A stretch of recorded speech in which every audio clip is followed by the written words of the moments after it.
¿Qué es la maldad? ¿Es cierto que mora en el interior de todos los seres humanos? ¿Hasta qué punto la maldad puede llevarnos a cometer actos extremos? ¿Cómo y por qué se canaliza la maldad? Para responder a estas y otras preguntas nos acompaña esta noche el doctor en psicología forense Bernat Noel Tifón. ¿Cuántas veces nos hemos preguntado cuando nos hemos mirado de forma consciente al espejo y hemos dicho, ¿soy bueno o soy mala persona? ¿No? Evidentemente somos buenos por naturaleza, a lo mejor el medio, el entorno nos hace malos, o no. Vamos a hablar con alguien que conoce perfectamente a la mente humana, sabe diferenciar lo que es una psicosis, un psicópata, ¿no? O una persona que tiene un trastorno de esquizofrenia, un trastorno de personalidad, un trastorno de personalidad múltiple también, que los hay, ¿no? ¿Y dónde está esa capacidad escondida, ¿no? ¿Dónde está lo bueno y lo malo?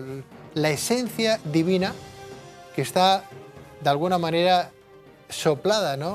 Por el gran hacedor universal, el gran arquitecto universal, como dirían los masones, ¿no? El doctor Bernat Noel Tifón, psicólogo forense, profesor de la Universidad de Barcelona, que nos acompaña en el día de hoy. Profesor, muy buenas noches. Buenas noches, Pedro. Bienvenido, Bernat. Gracias, gracias. ¿Dónde está esa parte oscura del ser humano?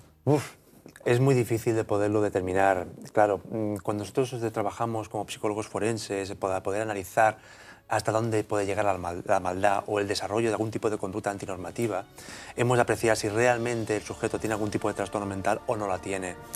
Si encontramos con un sujeto que presenta algún tipo de trastorno mental, pues lo etiquetamos con su etiqueta diagnóstica, según nuestros manuales diagnósticos, pero si no la dispusiera ese tipo de trastorno mental, entonces evidentemente podemos considerar que ese sujeto sabía lo que hacía y tenía la motivación de hacerlo.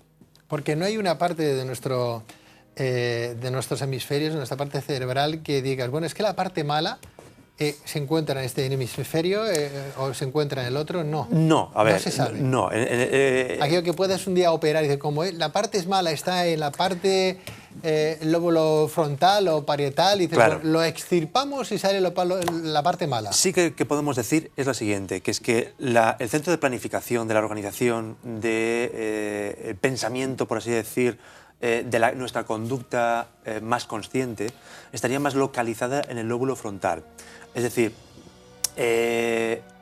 hemos de considerar que el cerebro como un todo, evidentemente, para poder desarrollar y manifestar una conducta. No obstante, vuelvo a decir que el hecho de poder practicar, digamos, la conducta en el sentido, digamos, de la planificación como tal, en todo caso, siempre es en el lóbulo frontal. Hay un caso concreto que se llama Phineas Gage, que tuvo un accidente que se le atravesó una barra, fue en el siglo pasado, perdón, en el siglo 1800. No me acuerdo, 1800. No estaba ahí todavía. Sí, por ahí. no estabas. Le atravesó una barra que justamente le pasó por debajo de la mandíbula, le cruzó todo lo que es la parte frontal del cerebro y le atravesó totalmente. Quedó vivo, pero pasó de ser una persona muy afable, de ser una persona muy cordial, de ser una persona pues, muy sociable, pasó después con el accidente a ser un sujeto totalmente huraño, irritable. Es decir, por tanto, lo que es la parte frontal del cerebro es la que de alguna manera es la que nos indica o nos sugiere o nos pone en la tesitura de poder considerar que esta persona presenta algún tipo de conducta anómala. Saliendo de chistes malos, ¿no? Se le atravesaron las ideas a este hombre, ¿no? Efectivamente. Vivió muchos años, supongo, ¿no? Sí que vivió unos cuantos años después del accidente, pero que a medida que iba pasando el tiempo, digamos, el tejido neuronal fue neurodegenerativo hasta que finalmente falleció, evidentemente. Doctor Tifón, ¿nacemos buenos o nacemos malos? O sea, ¿el hombre es bueno por naturaleza o todo lo contrario? Vamos a ver, en principio el sujeto nace con una predisposición genética. Entonces, existe una serie de factores que puedan, digamos, influenciar el desarrollo de conductas anómalas. Por ejemplo, es decir, si proviene el sujeto por parte de padres pues ya con antecedentes de patología psíquica, o bien por digamos, una serie de conductas anómalas, como por ejemplo vicios adquiridos, como por ejemplo de temas de consumo de sustancias tóxicas, ya sean pues, drogas, como por ejemplo puede ser el alcoholismo, o bien por algún tipo de conducta ya, digamos, porque está, digamos, ubicado en el contexto socioambiental. Puede ser que este tipo de conjunto de características facilitan el desarrollo de que un sujeto nazca en algún tipo de contexto desestructurado. O sea, hay una predisposición entonces genética, como tú bien dices, ¿no? Puede existir algún tipo de predisposición genética que evidentemente... Tanto al alza como a la baja, tanto a lo bueno como a lo malo. Como para lo bueno como para lo malo. Pero el ser humano en sí, porque claro, el ser humano es el único animal, en este caso racional, no hay otros racionales, ¿no? Solo somos nosotros los que estamos aquí como animales racionales, ¿no? Efectivamente. ¿O no? Porque no sabemos si piensan las hormigas. O, por ejemplo, lo que sí sabemos es que tienen emociones y sentimientos los animales. Instintos primarios, efectivamente. Instintos primarios. Lo del instinto primario es una cosa que a mí me gusta, a mí me choca muchas veces, doctor. Sí. Si eres tan amable, ayúdame.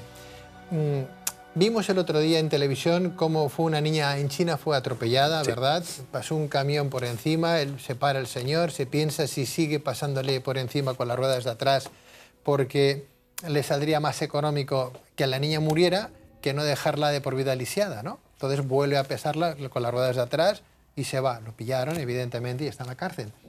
Pero pasó ese camión, pasó otro camión que estuvo a punto de arrollarla también, la esquivó, no la recogió. Pasaba gente alrededor y veían la mancha de sangre de la cría pequeña, 6, 7 añitos, y nadie le hacía cuenta. Eso es el ser humano. Sí. No 1, ni 2, sino 3 y hasta 4 personas. Claro, ves eso y dices, bueno, ahí el ser humano... ¿Cómo se explica esto? ¿Cómo ¿no? se explica? ¿Cómo y se sin explica embargo, esto?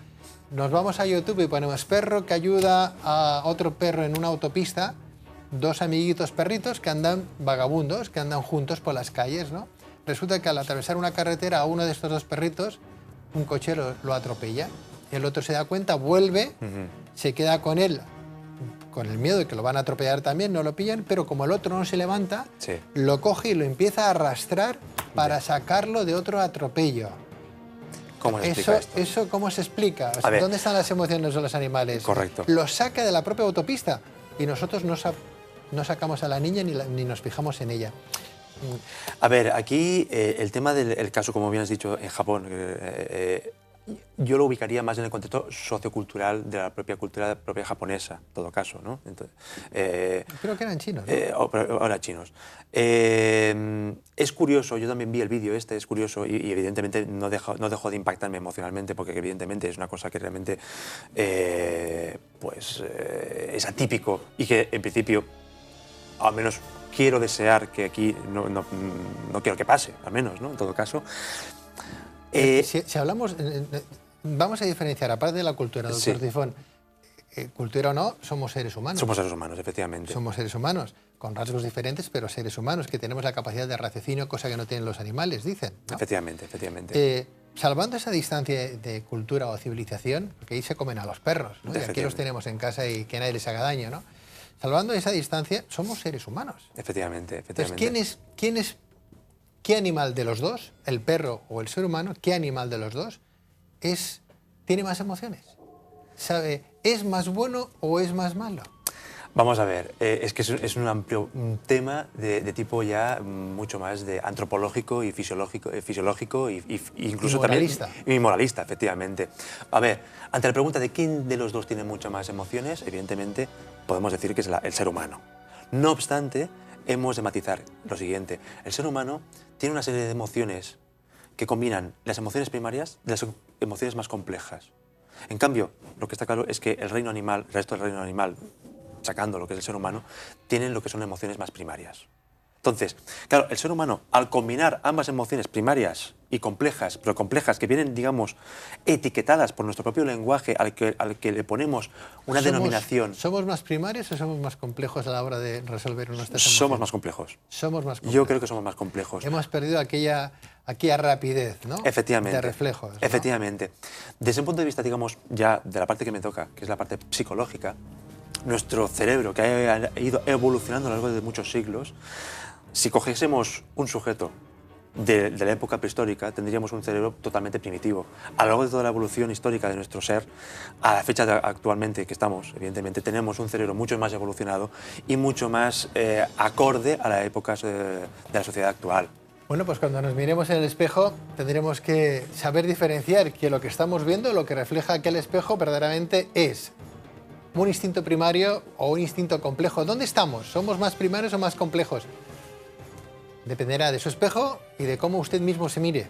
Desde luego tenemos que cambiar algo del mundo, de nuestras actitudes, para que ese tipo de cosas no vuelvan a ocurrir, o no ocurran, o ni tan siquiera pueda pasar por la mente de un ser humano, ¿no? Te agradezco mucho, doctor Tejón, que hayas estado con nosotros hablando de esa maldad intrínseca en el ser humano, que viene por genética o porque la sociedad también obliga a alguien a que sea malo, ¿no? Efectivamente. Sociedad, ¿dónde vamos a ir a parar? Gracias. Igualmente, muchas gracias, Pedro. Hasta la próxima. Hasta la próxima. Adiós, doctor. Adiós.